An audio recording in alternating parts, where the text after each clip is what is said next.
बिस्मिल्लाहिर्रहमानिर्रहीम। अस्सलाम वालेकुम। दोस्तों, पिछले लेसन में हमने पढ़ा था बलगम के बारे में कि बलगम का क़वाम कैसा होगा, तो उसको क्या कहते हैं, उसकी तबई किस्म क्या है, गैर तबई किस्म क्या है।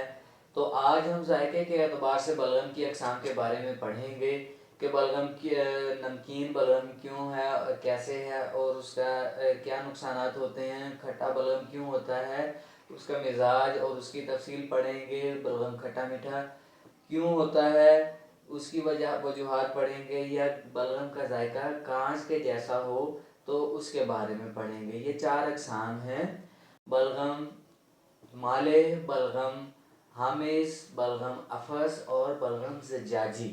ये 4 अक़साम हैं जायके के एतबार से। तो हम सबसे पहले बलगम माले के बारे में पढ़ेंगे। यानी बलगम माले, माले अरबी में नमकीन को कहते हैं और इंग्लिश में साल्टी को माले कहते हैं। तो इसका मिजाज गर्म खुश्क होता है। इसकी वजूहात में 2-3 वजूहात शामिल हैं। सबसे पहली वजूह ये है कि इसके अंदर अर्जी अज्जा या एशिज़, बॉडी एशिज़ वगैरह जो है शामिल हो जाएं, जो कि इसके जायके को नमकीन कर दें।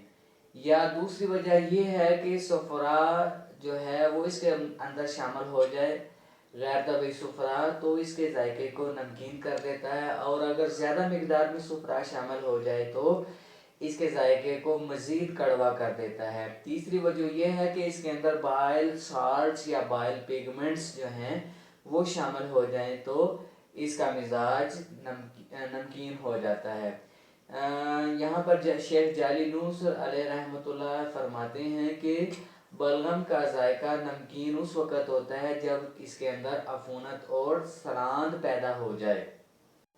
यानी आज की टर्म में हम उसको इस तरह कह सकते हैं कि जब डी जनरेशन और डिग्रेडेशन शुरू हो जाए, बॉडी के अंदर किसी किस्म की तोड़ फोड़ शुरू हो जाए, तो इसके अंदर साल्ट्स के जो सोडियम आयंस जो हैं वो बॉडी के अंदर ज़्यादा एक्सक्रीट हो जाए, ब्लड स्ट्रीम के अंदर ज़्यादा एक्सक्रीट होना शुरू हो जाते हैं। और वो जो बलगम खून के साथ मिक्स होकर पूरी बॉडी में हरकत कर रहा है, घूम फिर रहा है, सर्कुलेट कर रहा है, उसके अंदर डिज़ोल्व हो जाते हैं, उसके अंदर हल हो जाते हैं।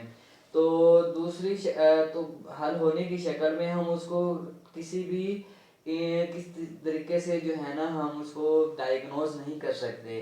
तो अल्लाह ताला ने ऐसे बलगम को, ऐसी डिग्रेडेशन और डीजनरेशन को डायग्नोज करने के लिए बलगम को एक इंडिकेटर के तौर पर हमारे जिस्म में दाखिल किया है। यानी जिस्म के अंदर किसी किस्म के डीजनरेशन या डिग्रेडेशन हो रही हो तो वो हमारी नाक की रेजिश और गले में और हलक में जो बलगम गिरता है उसके जायके के एतबार से हमें मर्ज़ की तशखीस में मदद देता है।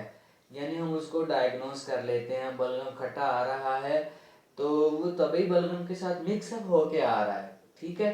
तो बलगम खट्टा आ रहा है, ये किस मर्ज़ की तरफ दलालत करता है। बलगम नमकीन आ रहा है, ये किस मर्ज़ की तरफ दलालत कर रहा है। या बलगम का जायका फीका है, कड़वा है, मीठा है, ये जो है ये एक इंडिकेटर के तौर पर तबीब इस्तेमाल करते हैं और उसको मर्ज़ की तरफ डायग्नोज करने के लिए उसकी इंडिकेशंस को फॉलो करते हैं कि ये जो है क्या शो कर रहा है, इसका जायका क्या बता रहा है।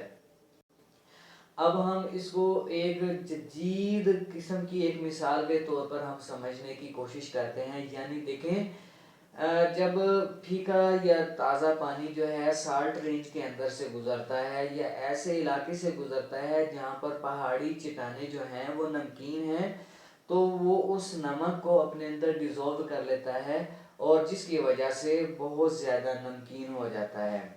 या इसके अंदर ऐसा पिघला हुआ लावा शामिल हो जाए, बाद में पानी के ज़ख़ीरे के अंदर कोई पिघला हुआ लावा जो साल्टी रेंज का हो वो शामिल हो जाए, तो उसके तमाम पानी को नमकीन कर देगा और बहुत ज़्यादा मिकदार में नमकीन कर देगा। इसी तरह हमारे बॉडी के अंदर जो डीजनरेशन डिग्रेडेशन है उसके अंदर से जो हमारे बॉडी नॉर्मल पोल्यूट्स गुजरते हैं, तो उसमें से वो जो एक्स्ट्रा जो सेलुलर आयंस हैं सोडियम के उनको अपने अंदर डिज़ोल्व कर लेता है और उनको बॉडी के अंदर एक इंडिकेट डिज़ोल्व करने के बाद नाक की रेजिश की शक्ल में, बलगम की शक्ल में जो हमारी नाक से या हलक में आता है उसको एक इंडिकेटर के तौर पर हमें शो कर देते हैं।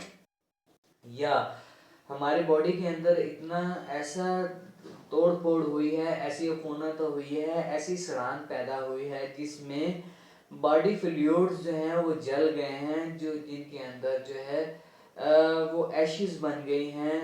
तो वो एशिज जो हैं हमारी बॉडी फ्लूइड्स के, नॉर्मल फ्लूइड्स के अंदर डिसॉल्व होकर हमें एक इंडिकेटर के तौर पर ये साबित करती हैं, ये हमें बताती हैं कि बॉडी के अंदर ऐसी चेंजेस आ रही हैं जो कि नुकसानदेह हैं।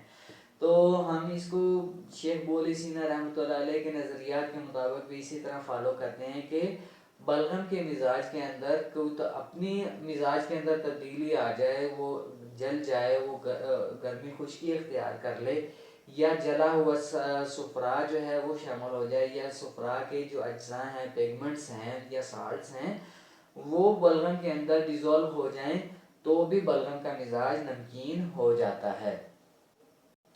तो उम्मीद करते हैं आज आपने बलगम माले के अंदर बहुत मुफीद मालूमात हासिल की होंगी।